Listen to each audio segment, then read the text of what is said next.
to the fourth in our series of podcasts with me, Alex Johnson. And me, John Fotherby. And this time, John, I think we're discussing making successful extension of time claims.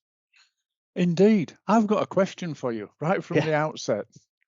I had a look at the Arcadis report, that they do on global claims. And each year, for the last, whatever it is, 12 years or something, one of the reasons that we have disputes internationally is incomplete and badly prepared claims. So Arcadis say. Well, I think I agree with them, basically. So I was just wondering, from your point of view, what do you think the things are that Arcadis are referring to when they're talking about incomplete and not well prepared and so on? What from your experience is it the things that are really standing out? Because I think that's the sort of stuff we can talk about in this podcast. Yeah, definitely. And that's not really a comment on just EOT claims, is it? That's claims in its general sense. Yeah.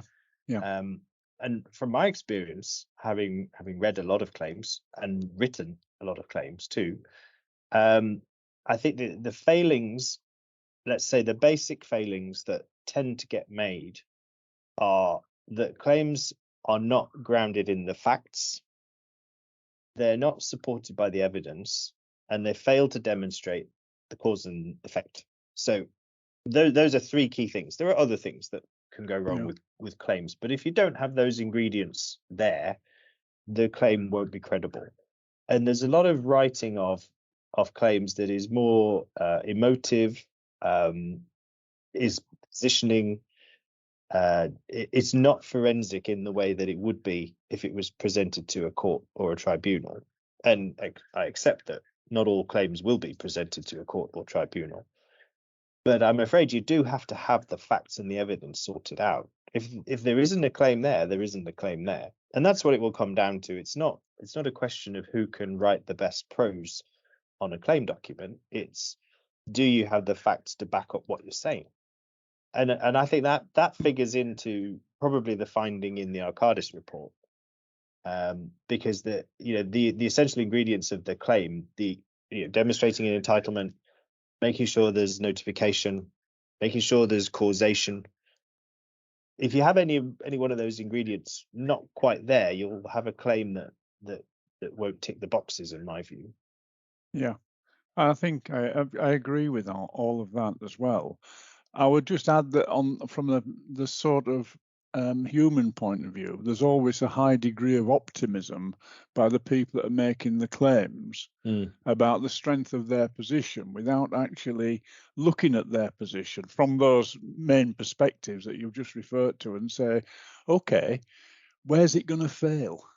Yeah, because if it's strong, it's okay. You don't have to worry. I always think that the claims are only as strong as the weakest part of them. So let's identify those and see whether we can do something about it before we actually launch the thing.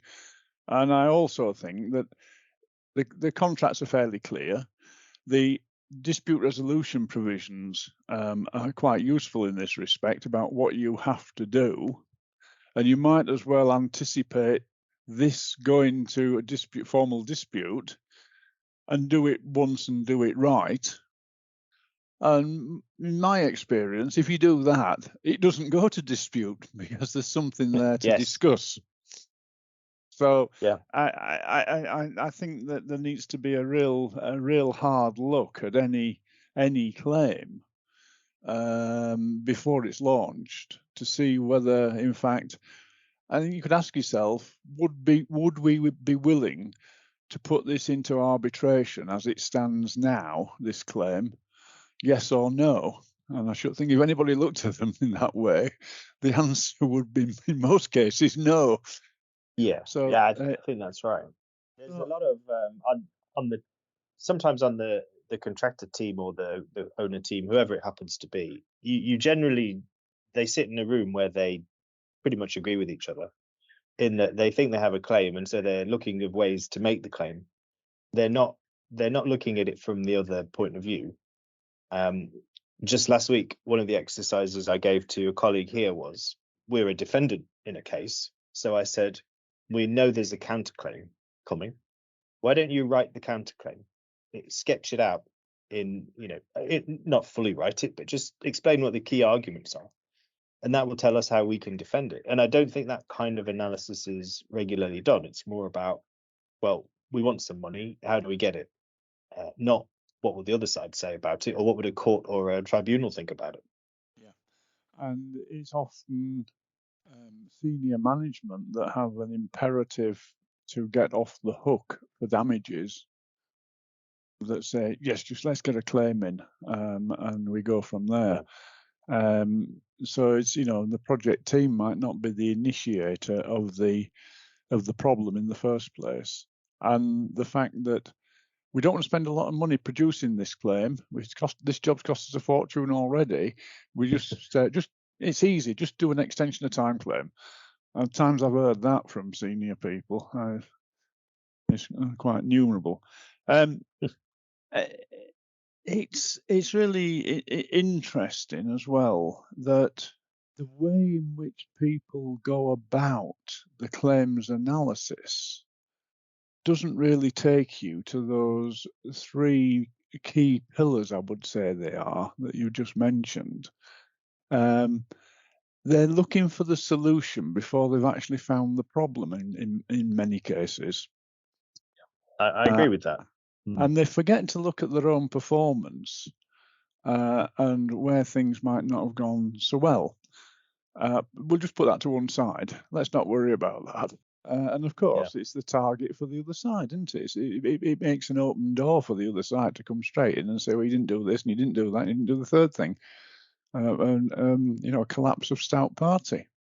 Yeah, that's absolutely right. And I think that comes from, you're right when you say they start with the solution and then work backwards. Whereas whenever a claim is referred to us as lawyers, we will say, well, okay, tell me the story.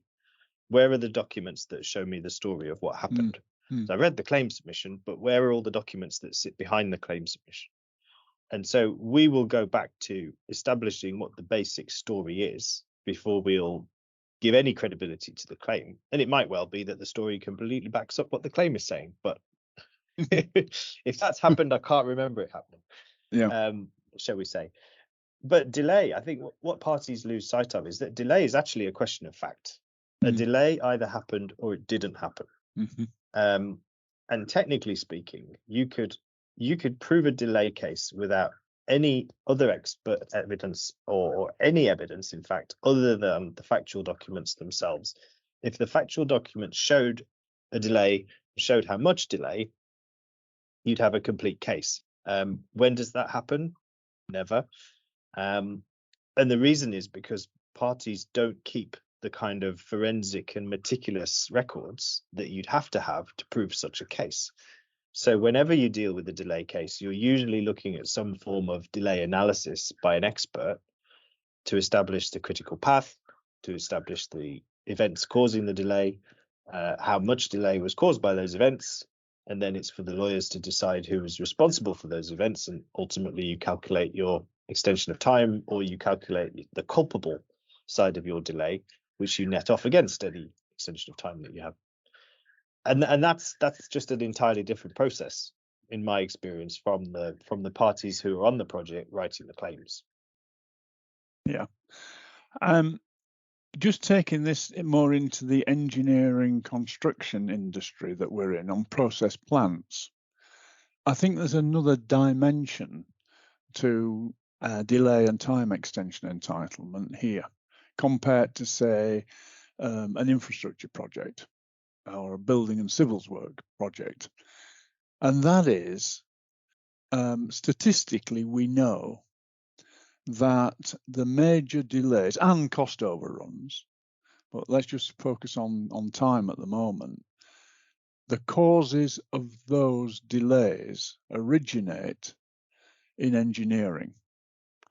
And they usually originate in engineering pretty early on, in what we might call the honeymoon period between the contracting parties, when our ambitions and anticipations are high. and failure is a word that nobody wants to hear about. But at that point, issues are going on in engineering, and I'm pretty convinced, and I share this thought with quite a number of project managers, project directors, that unless time-wise you've got that project under control in the first 3 to 4 months of its existence, it will never be under control. So here we have a period at the beginning of the contract where the management decisions by both sides can have a profound impact on how that project is run. And that what it turns out to be, but in terms of completion and the actual cost.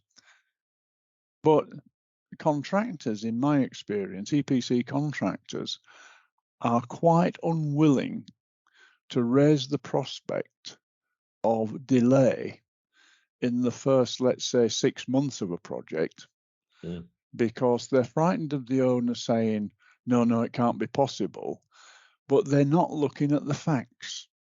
Yeah. If there's changes taking place, if there's approvals being delayed, if whatever, there's a whole myriad of issues that can crop up in that time that the contractor is not necessarily responsible for, and therefore the owner must be, if it isn't the contractor's fault, but they're unwilling to address it. And therefore notices go unserved, records are not kept, the ones that you're referring to. The impact on the completion date, which might be 3 years hence, of course, is there's no impact shown. They maintain the same completion date, and they keep reporting that until it's impossible to report it, because it's so patently factual obvious that you can't achieve that completion date. But they've given away a lot of record, or not kept a lot of record, that's fundamental to proving the actual delay that is now manifestly obvious. And I think that's one of the biggest challenges that exist particularly in the process plant business. Yeah, I think that's absolutely right. And this is usually with the parties having agreed a contract that specifies exactly what happens the minute a delay occurs.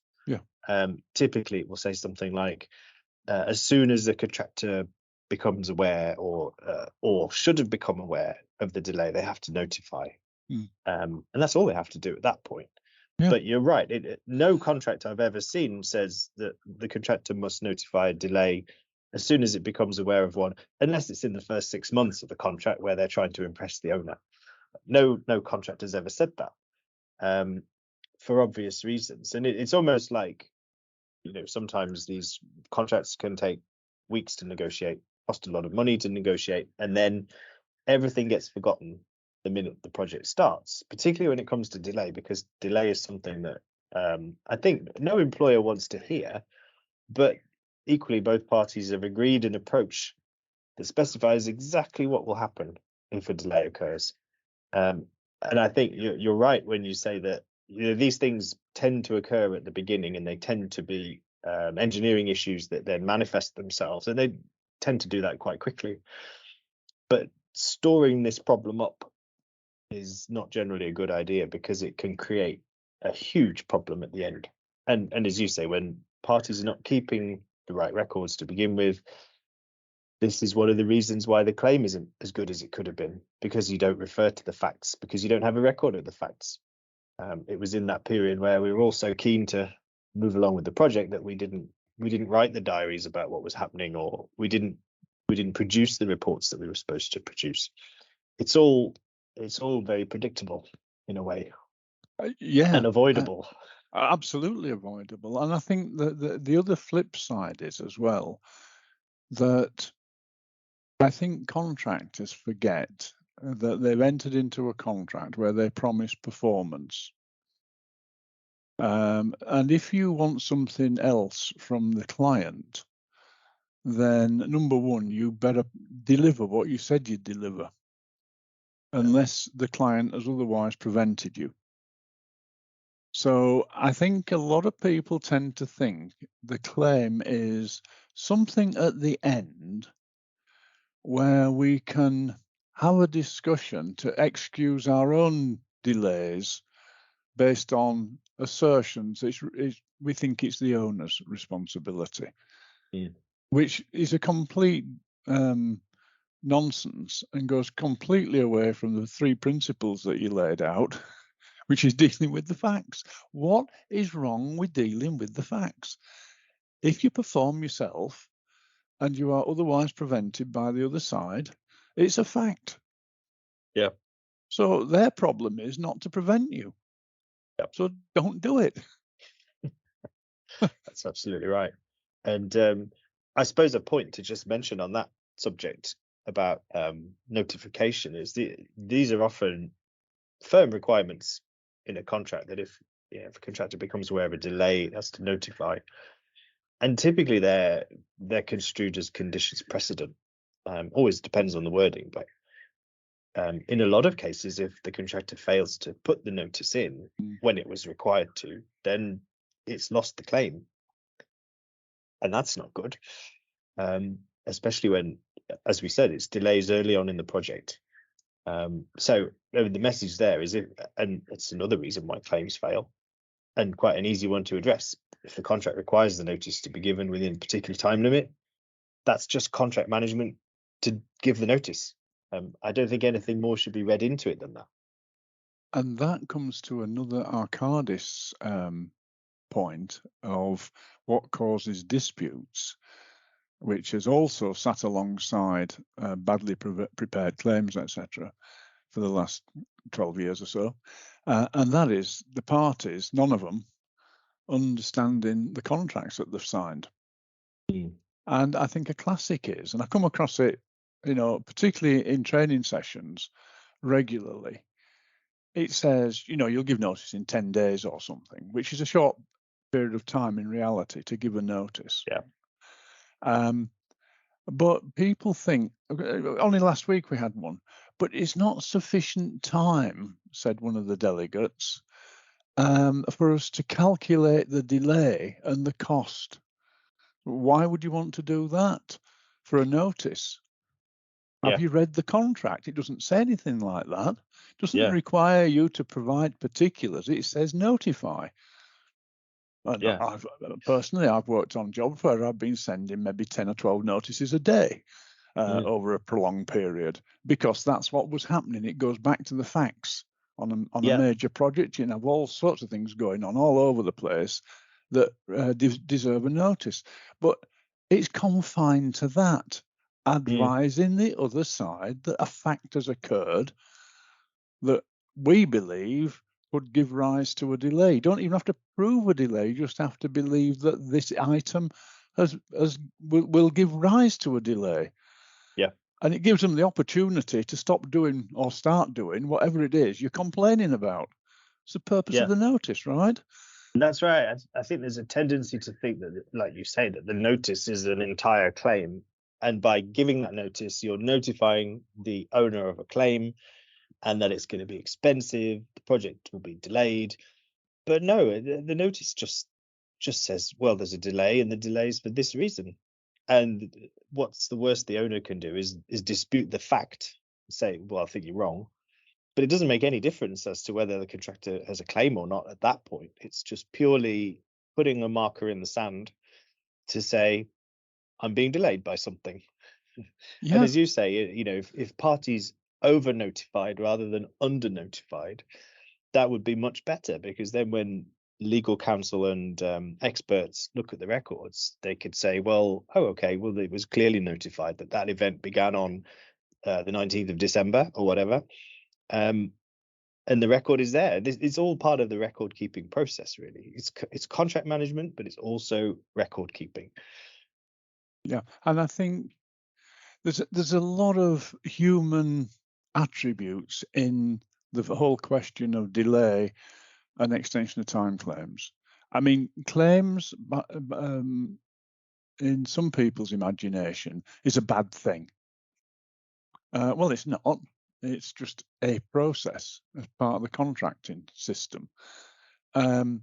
Delay, we cannot admit to delay because that's admitting to default. No, it isn't. It's saying there's an event that's occurred. The contract, as we keep saying, apportions responsibility. If it's something for the other side that they're responsible for, then it's a fact. It's just a record of a fact, and then we'll see what the full implication of that is. Because one event, if the owner is only causing one minor event of delay, then it's unlikely to delay the project. So it's over and done with. It's a fact that there's no impact on it. But a whole rake of delay events for which the other side is responsible is highly likely to cause a delay. And therefore, it's the accumulation of those facts that give you then the basis to establish the entitlement. Yeah. And they will be there. They'll be part of the project record. So I have a big difficulty with people that don't want to deal with the facts when they're when they're not at fault.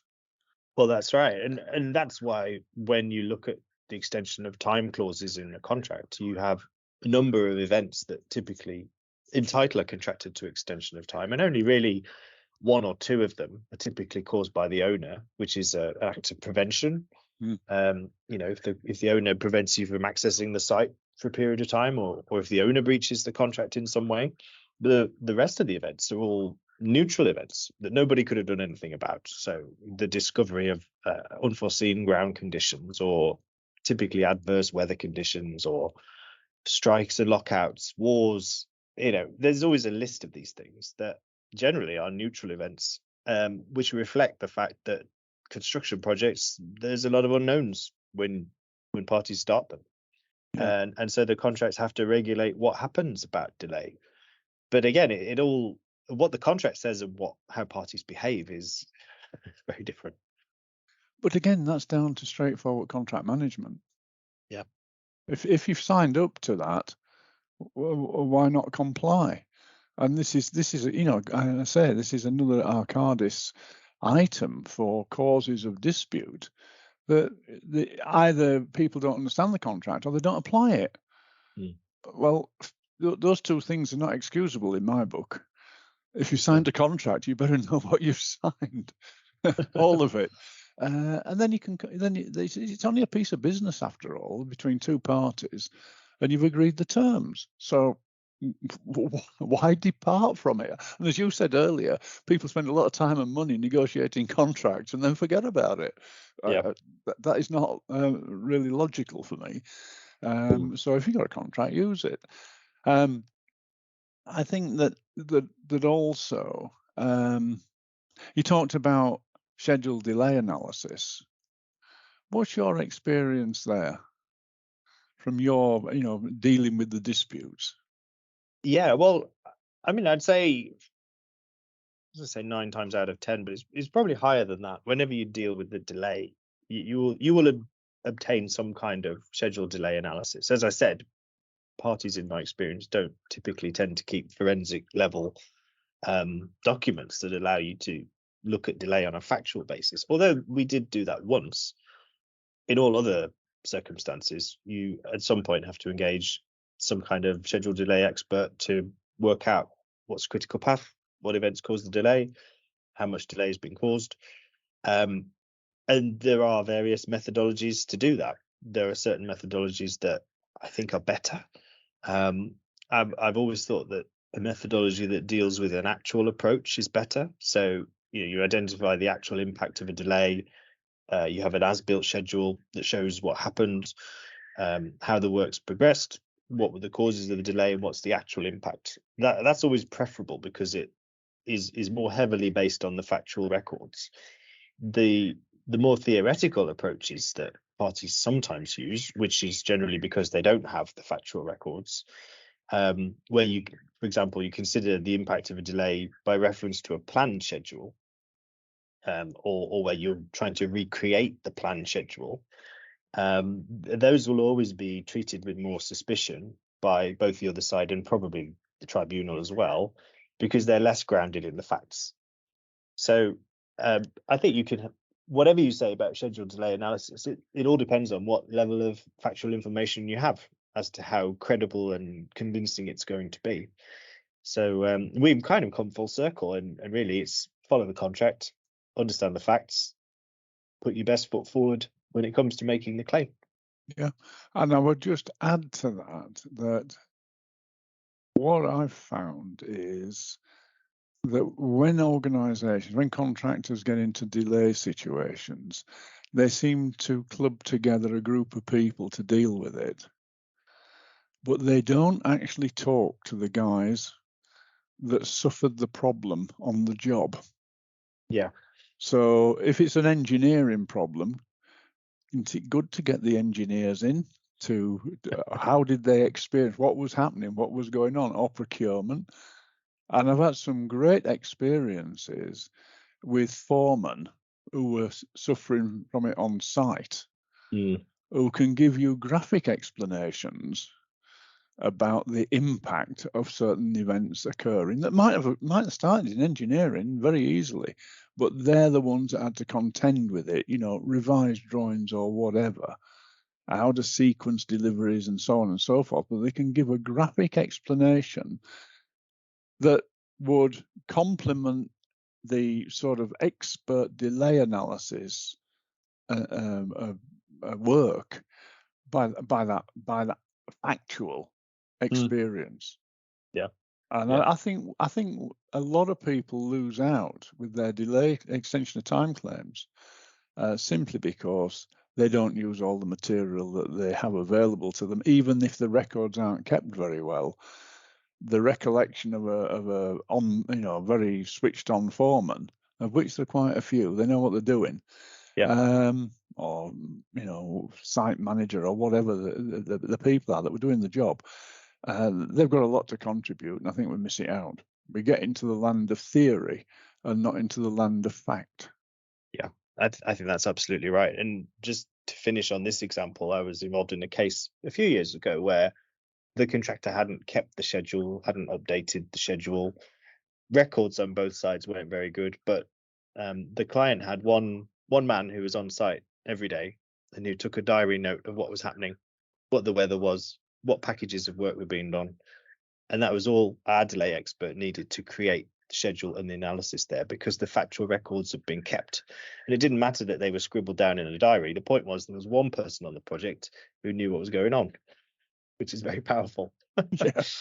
So I will wrap up there. Yeah. Thanks again, John. That was me, Alex Johnson, John Fotherby. If there's any questions, then we're on LinkedIn. Please connect with us and ask your questions there.